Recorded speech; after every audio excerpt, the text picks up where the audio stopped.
Good afternoon, everybody. Welcome. We're delighted to have you here, and I must say I'm completely surprised to see so many of you here. I had not anticipated this sort of a turnout. Prime Minister, I don't think this would have happened with anybody else. We, on a federal holiday, on a cold, miserable day, people wanted to come and hear you, and I think that's a real tribute. It's a tribute not only to you, Prime Minister, but it's a tribute to this remarkable relationship and friendship that we have with Australia. This is, I always say to people, Australia is what America wishes it still could be. And so we need to get together with you as often as possible to remind ourselves of what we could become and what we hope to be. And I think staying close to Australia is a very good thing for us. The Prime Minister is here. This is his first visit to Washington as Prime Minister. He comes to us having just been in Afghanistan. I don't know if you saw the morning reports, but there was a mortar round that landed about 600 yards from where he was staying, and fortunately it was not closer than that. We're delighted that you are safe. We're very glad that he could be here. The Prime Minister was just arrived, had a very full day. He spent the morning with the Defense Department, and I want to especially say thank you for going to the Tomb of the Unknowns to honor those who fall here in this country. And it is that partnership side by side where we have stood together that has carried us so firmly and well through the years. Would you all please, with your applause, welcome the Prime Minister of Australia, Malcolm Turnbull.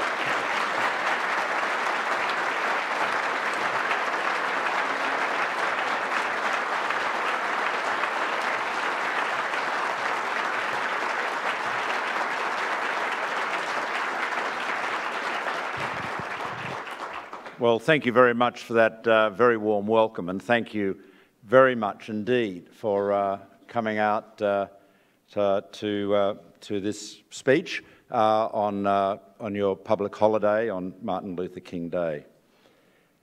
Now, this week, Kim Beazley completes his time in Washington and draws a line under exactly 33 years in public life. And I thank him for every one of them, especially the 6 in which he's been our ambassador here in the United States. Throughout his career as the Minister for Defence, Communications Minister, Finance Minister, and as the leader of the Labor Party and of the opposition, Kim has been a steadfast supporter of and eloquent advocate for our alliance, and I've got no doubt that he will continue to be so in the years ahead. Now, much has changed in the United States in the 41 years since I first came here.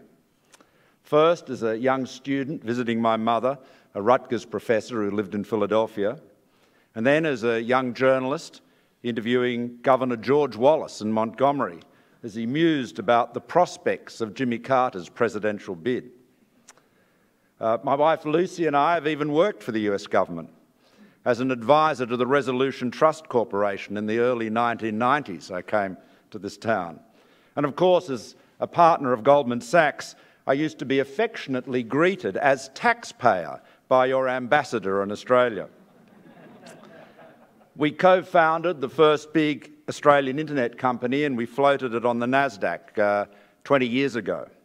And since then, so many visits on business and to family, including visiting our son when he was studying at Harvard College. And of course, for the last decade or so, as a politician, in and out of office, and now as the Prime Minister. Now, since I became Prime Minister, my message has been that this is the most exciting time to be an Australian. The pace of change and disruption has never been greater. The opportunities are of a scale that our parents could barely imagine. And we seize them with confidence, innovation, imagination, enterprise, with a determination to make volatility our friend, not our foe. Now, that spirit of enthusiastic enterprise has always been inspired by the restless energy of the American people, always reaffirming the power of optimism, resilience, and a relentless curiosity, always to find a new way, a new idea. A new world and a new frontier that are constantly reimagined and yet here founded on values which are always contemporary as timeless as they are true. Values which we share: freedom, enterprise, and a deep belief that everyone should have the best chance to realise their dreams. Like you, we do not define our national identity by race, religion, or cultural heritage, but on shared political values, at the heart of which is freedom and mutual respect. At the core of our success and of others' failure is the recognition that in a true democracy, the rule of law constrains the majority at the same time as it empowers it. Now, freedom needs leaders, and today we honour one of the greatest. Martin Luther King's dream echoed not just across this city and the red hills of Georgia, but right across the world and right across the ages. This morning at Arlington, Defence Secretary Ashton Carter and I honoured the Americans who have died so that we could live in freedom at the Tomb of the Unknown.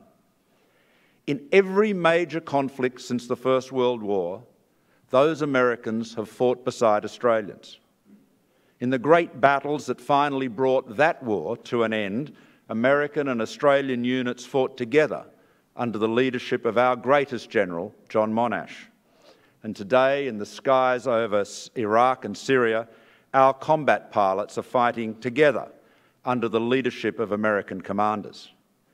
Time and time again, Australians and Americans have shown that they are prepared to pay freedom's terrible price. Our common cause in World War II forged an alliance that endures, and an alliance which has evolved as the world around us has changed. The ANZUS Treaty is now in its 65th year. This morning, Secretary Carter and I reflected on the young lives lost so that we can live in freedom. Our way of life, our prosperity, our security is built on the service and sacrifice of our military families. My daughter's family is one of them. Like the loved ones of your veterans, she's known all too well the anxious waits between phone calls from places like Afghanistan and Iraq. Our countries know too well that the costs of war stretch for decades, and that every decision to deploy our troops comes with the contract to care for them and their families, however long their way home might be. Now, I've spent the last 2 days in the Gulf, in Iraq, and in Afghanistan, where I've been able to meet with and thank our servicemen and women for the work they are doing there for our nation. I've also had the benefit of very candid discussions with the Crown Prince of the United Arab Emirates, the Prime Minister of Iraq, the President of Afghanistan, as well as other political and military leaders. The Afghanistan commitment is the longest in our military history. Over 25,000 Australians have served there since 2001. 41 were killed in operations in Afghanistan and many others wounded. In Iraq, our contribution today to the 60-nation-strong international coalition against ISIL is second only to that of the United States. Other nations with larger economies, larger defence forces and closer to the theatre are beginning to step up their commitments, as they should. Now, ISIL's territorial gains in Iraq and Syria remain its core strength, and in my view, our most immediate challenge. ISIL has used the declaration of a caliphate as a powerful marketing tool, which is attracting supporters, not just to travel to the region, but to carry out attacks on our citizens at home. The destruction of their self-styled caliphate would help to counter its narrative of inevitable victory. The destruction of ISIL requires military action, including boots on the ground, but they must be the right boots on the right ground. The recent retaking of Ramadi is a good example. Led by the Iraqis themselves, assisted by the coalition's respective air and special forces, It was not just a blow to ISIL, but an example of the right combination.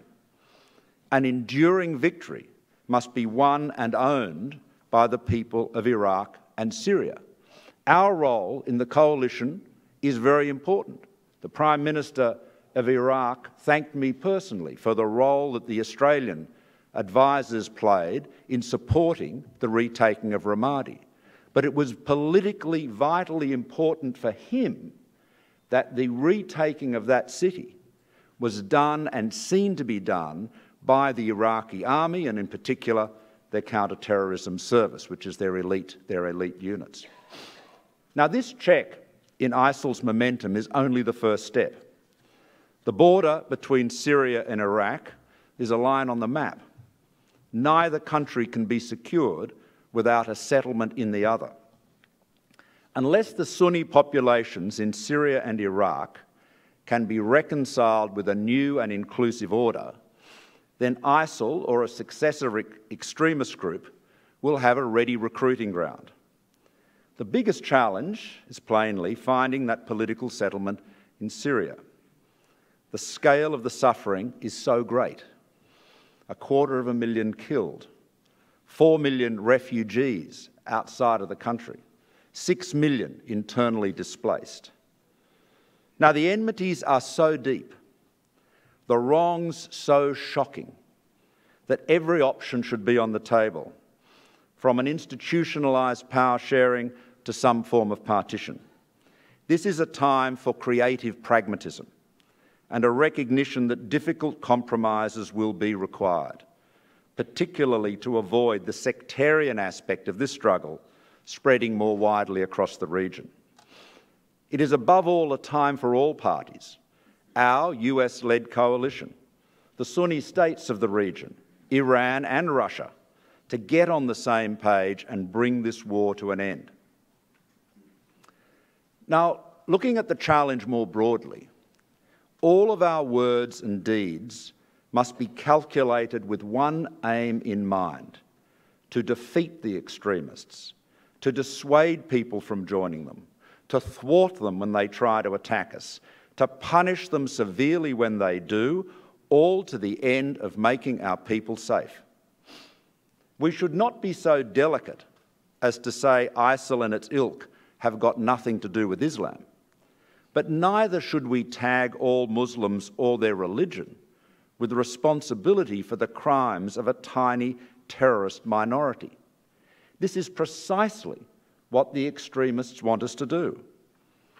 Today, they want us to turn on the Muslim communities in our midst because it reinforces their narrative to young Muslims that America or Australia does not want them, that they have no future here, that this is not their country too. Now, I have been heartened by my conversations with leaders of Muslim-majority nations who are promoting an authentic, modern and tolerant Islam. As one said to me only a few days ago, we must not allow these criminals to hijack our religion. President Joko Widodo of Indonesia, whose capital was attacked last week, with whom I spoke again on Friday, is a powerful advocate for moderate and tolerant Islam. He condemns the extremists, not just for their violence, most of which, after all, is directed against other Muslims, but for the way they defame Islam, his faith. As the democratically elected leader of the world's largest Muslim-majority country, President Jokowi can play a vital role in promoting the counter-narrative from within the world of Islam that will ultimately defeat ISIL and other similar violent extremists. We will continue, for our part in Australia, our very close cooperation with Indonesia in the campaign against terrorism. And in Australia, leading Islamic groups and leaders have also spoken out strongly against ISIL, warning that any support for the group contradicts Islamic teachings. Now, as we confront this threat at home, in the Middle East, in Africa and in Southeast Asia, we should remember that terrorism is a strategy of the weak deployed against the strong. We should not, as the President observed last week, allow anxiety about ISIL to lead us into exaggerating its power. Their threat to sweep across continents like the armies of Muhammad, to stable their horses in the Vatican, are crazed delusions. We should not amplify them. The coalition will win by targeting ISIL militarily, using local ground forces supported by coalition air power, weapons and training, curbing ISIL finances, stopping foreign fighter flows, and pursuing political resolution and reconciliation in Syria and Iraq. There is one element of our campaign, however, that needs considerable improvement. ISIL may have an archaic and barbaric ideology, but its use of technology and social media in particular is very sophisticated and agile. As ISIL uses social media for its propaganda, we must respond rapidly and persuasively with the facts. It was clear to me from my recent visit that the Iraqi government and other anti-ISIL forces are not reacting quickly enough to contradict ISIL's online messages, which have been used both to recruit new fighters and demoralise those who oppose them, and we should help them with this. ISIL claims must be mocked and disproved as soon as they are made. The cybersphere demands reactions as rapid as the kinetic battlefield. Now, we're working with our partners in Southeast Asia to improve the effectiveness of our counter-narrative online, and I was pleased to see the heightened cooperation here in Washington between the government and the private sector telcos, developers, software developers, and social media platforms to that end. And I'm looking forward to further progressing our cooperation in this field in the course of my discussions with the President tomorrow. War writes its own headlines, and Americans must feel that they have been at war for a very long time. But the big story, possibly the biggest story of modern times, is that the United States-anchored rules-based order has delivered the greatest run of peace and prosperity this planet has ever known. Nowhere is this more evident than in our own region. 40 years ago, when I first came to this city, China was barely a participant in the global economy. Today, it is the world's second largest national economy. The pace and scale of economic growth in our region is utterly without precedent in human history. It would not have happened, and its continuance cannot be assured without the security and stability underwritten by a strong and enduring United States presence in our region. A third of the world's middle class lives in South and East Asia today. By 2030, it'll be 55%. And it's not just China. The Indian economy grew at 7.4% in the year to September last year, making it the fastest growing major economy in the world. Closer to our home is Indonesia, 250 million people, the world's largest Muslim majority nation. Its per capita GDP has increased by more than 50% over the past decade. Now, we want to make the most of these opportunities on our doorstep. We've championed the Trans-Pacific Partnership, and we urge your Congress to do so too. And we've signed or are working towards free trade agreements with all of the largest economies in the region. Free trade is not just good for jobs. It's good for security. The more we trade, the more we rely on each other, the more our supply chains stretch across countries and borders, the more there is to lose by a disturbance in the security and order on which our prosperity is founded. Now, I'll now turn specifically to the China-US relationship. But before doing so, let me remind us again that there is a lot more to the Asia-Pacific than China. In addition to China's 1.4 billion, there are 625 million people living in the nations of Southeast Asia alone, not to speak of 127 million in Japan, itself the world's third largest national economy, 50 million in South Korea, and of course 1.7 billion in the Indian subcontinent. There is so much to offer in this region. China is vitally important, It is the largest economy in the region by a long way, and there is much to be gained from strengthened China-US cooperation, as we have seen. Progress on an effective global response to climate change could not have been achieved without President Xi and Obama seeing eye to eye, nor could the settlement with Iran on its nuclear program. And of course, the road to any lasting resolution of the threat from North Korea passes through Beijing as well as Washington.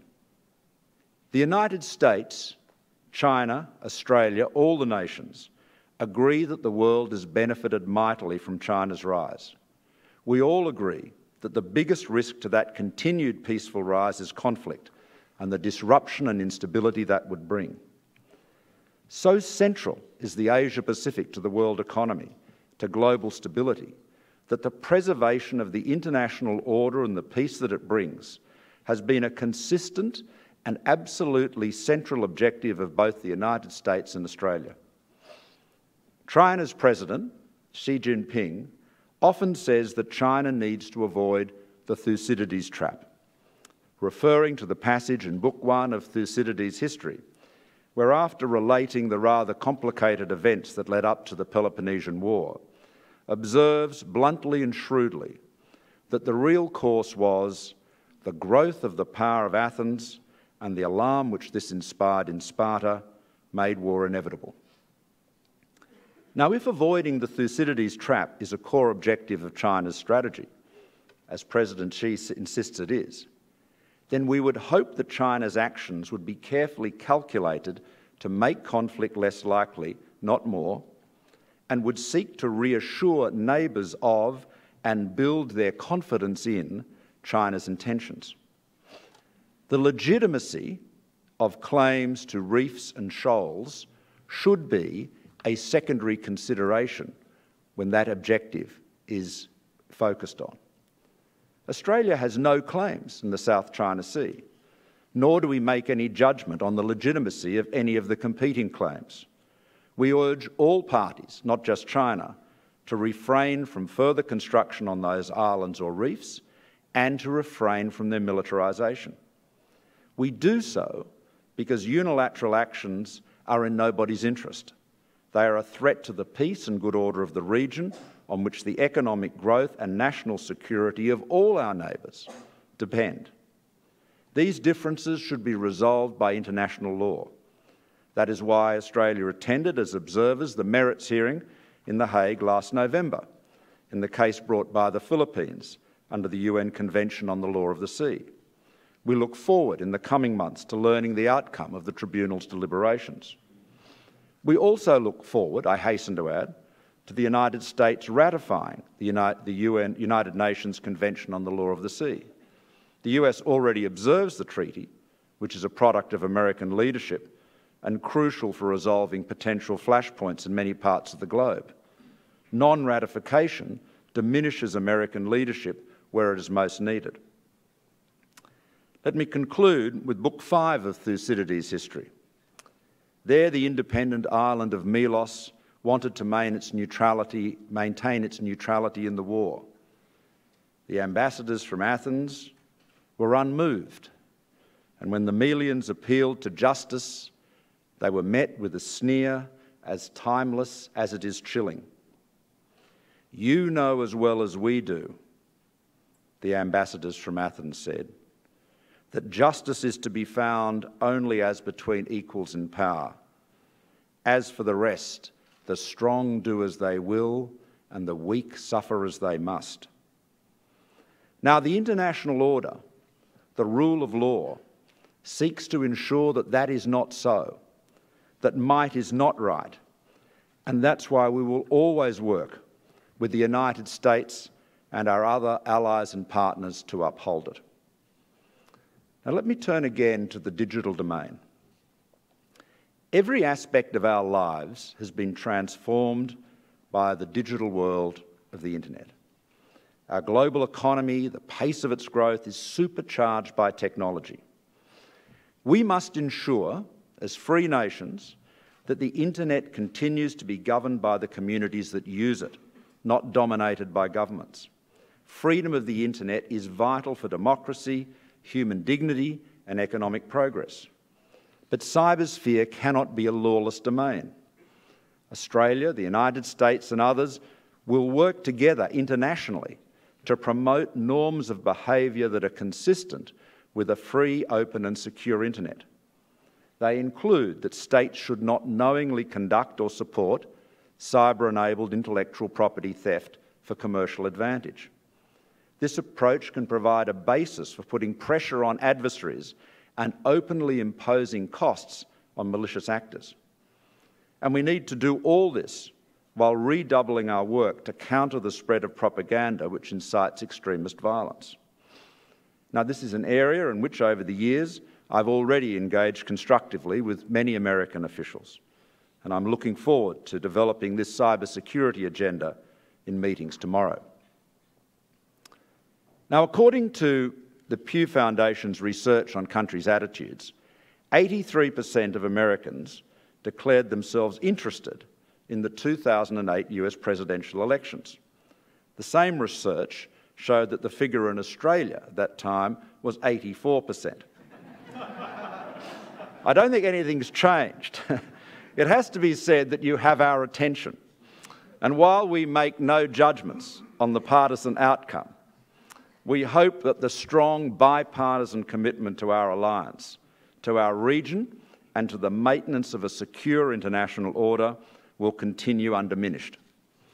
Australia has never used the US alliance as an excuse for unloading responsibility for our security onto the United States.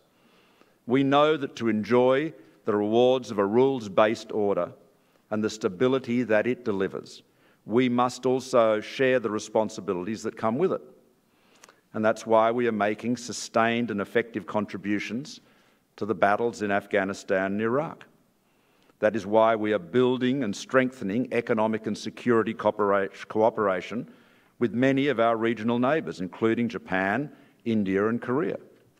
That is why Australia has worked so hard to develop regional economic and security architecture, including APEC and the East Asia Summit, whose members include both China and the United States. Now, some will claim that this range of new global threats we see today are symptoms of receding American will or power, and that we are watching the fraying of the post-war order. We reject those pessimists. America is stronger than ever. Its economy has rebounded from the Great Recession. Its military, as the President reminded us last week, is the mightiest in the world. Its entrepreneurs and its engineers have literally imagined the modern digital world and brought it into being. Its values, Americans' values, are our values of freedom, and they have never been more important or more suited to the rapidly changing times in which we live. Martin Luther King could have been speaking of our times. He spoke for all times when he said, "The ultimate measure of a man is not where he stands in moments of comfort and convenience, but where he stands at times of challenge and controversy." And that is why we stand together, Australians and Americans, always united in freedom's cause. Thank you very much.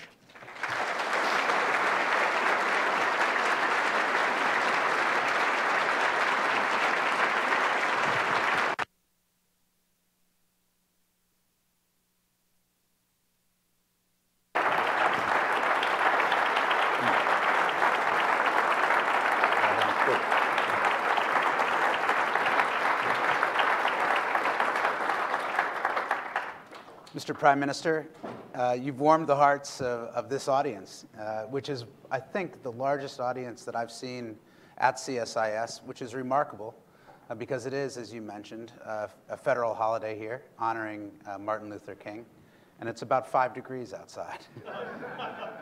So welcome to Washington, and thank you for taking some time to talk to us at CSIS.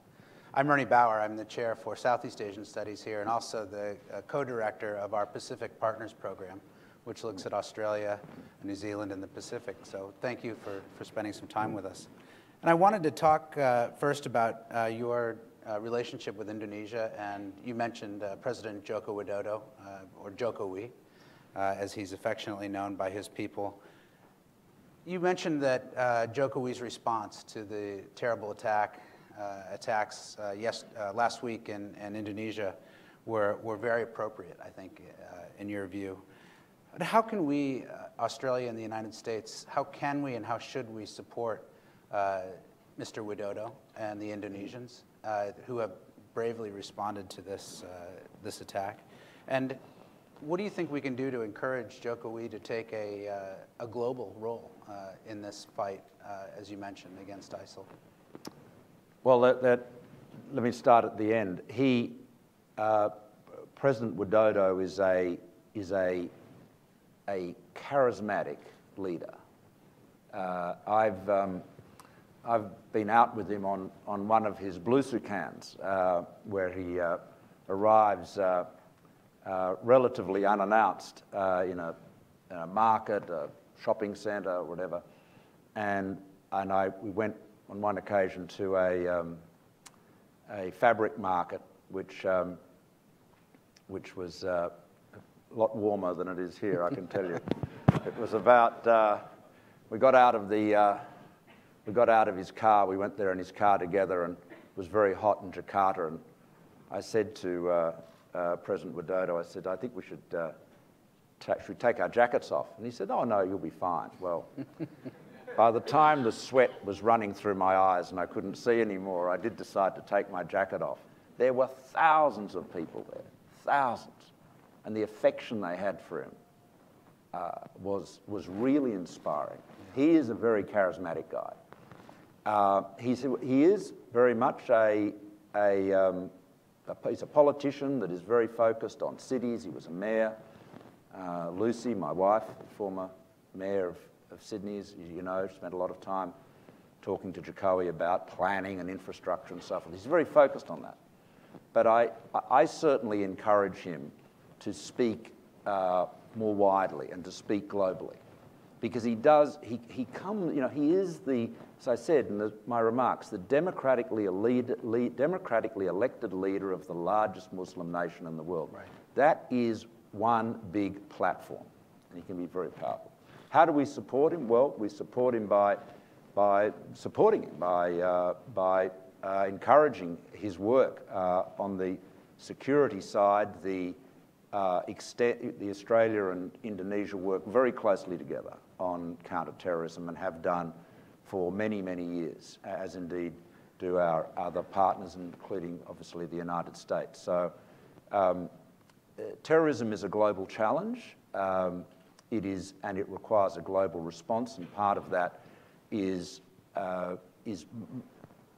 much more intelligence sharing. I mean, obviously, information is gold in the intelligence business, and but it is something we have to share our intelligence. We have to get a better understanding of what is happening in other countries, because boundaries are much less relevant than they used to be. The truth of the matter is that some will say, oh, the Middle East is a long way from Australia. Well, I guess it is in kilometres, but nowhere is a long way from anywhere in 2016. You talked a lot about China in your remarks, and you were very clear, I think. But I think one of the things that we face as we try to understand the future in Asia and globally is whether the Chinese will join, as you encourage them to in your remarks, in making the rules and playing by the rules, not only in the Asia Pacific, but globally. What do you think China wants? What do you think China wants to be? I know you have spent a lot of your time understanding China and have a nuanced understanding, but we'd really like to ask you for a deeper look at your perspective. Well, I think firstly, China's economic rise is seen by Chinese as less of a rise, but it is also a return to the natural order of things.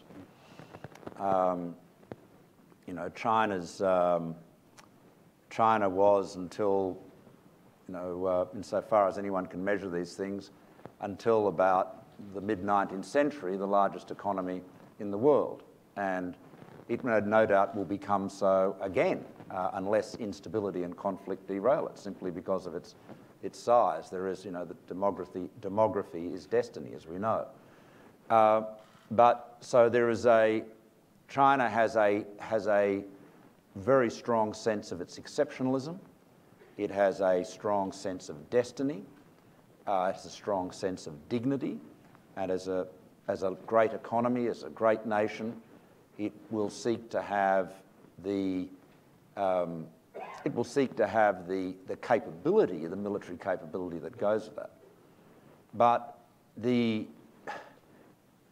my point, and I don't want to, the worst thing to do is to give the speech again, but the point I've simply made is that if you take, and I do, President Xi at his word, and I do, I think that is genuinely his objective, to avoid this inevitability of the rising power coming into conflict with the incumbent.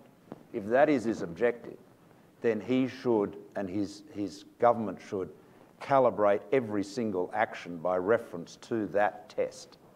If they've set that, if the test is avoiding the Thucydides trap, then any action which is likely to promote conflict or tension or run the risk of doing so is one that should be avoided, particularly if there is an alternative way of resolving the issues. And in terms of the South China Sea matters, there is. I mean, there is a whole international legal system that enables you to do that.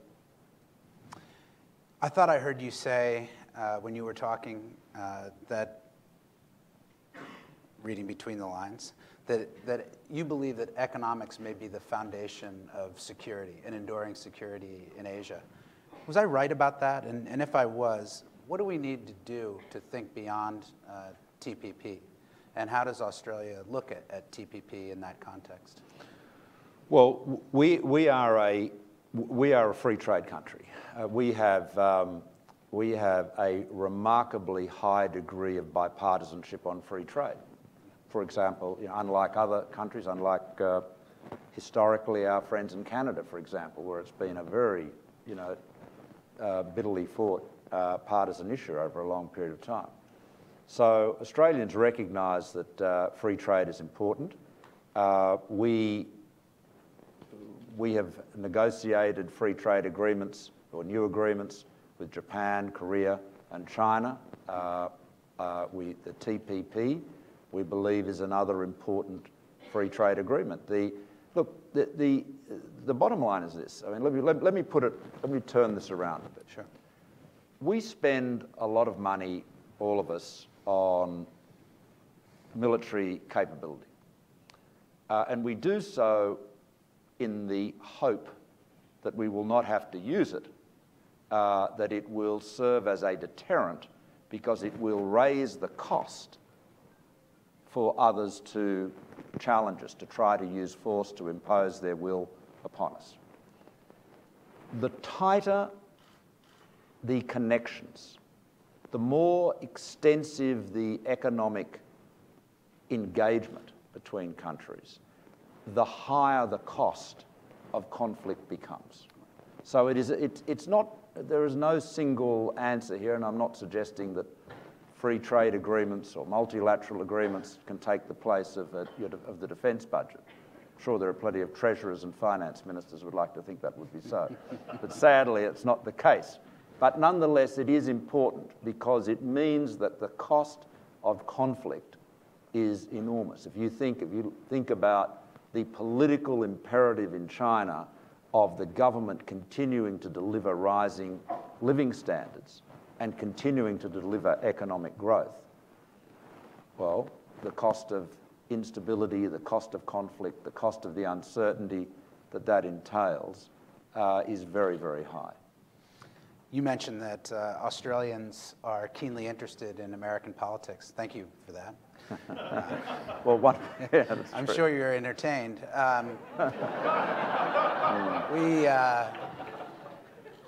We really would like to know, what do you think about this election coming up? What would you like to see in terms of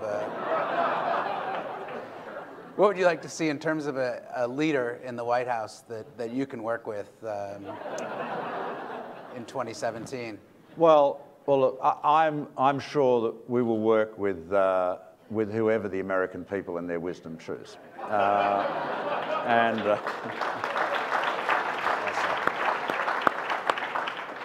But I just add to that, as I'd said earlier, bipartisanship is important.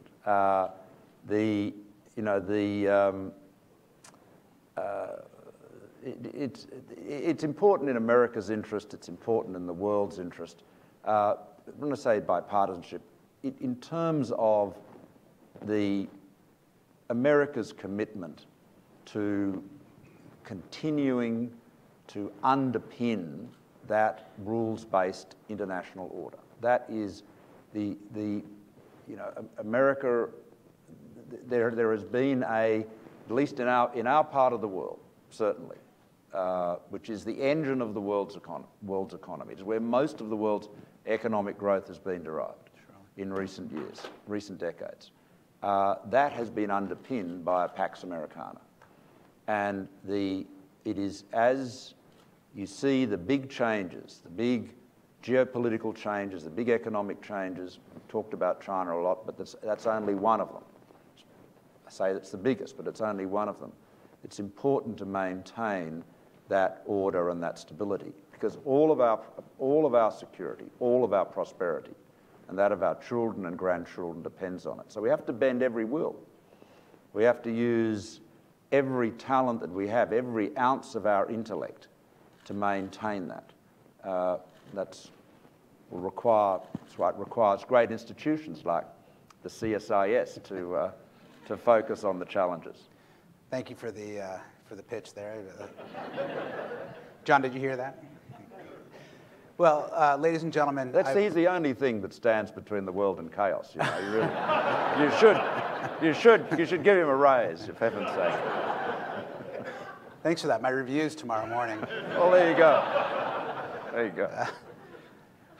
Ladies and gentlemen, I'd like to thank the Prime Minister for joining us. I know you've got an active schedule today. I'm glad to see that you were at Blair House, and good luck with your meeting with the President tomorrow. Anything you want to preview for us before you head in there? Well, I think I've dropped a few hints in the speech already, but. Well, ladies and gentlemen, please join me in thanking Prime Minister Malcolm Turnbull.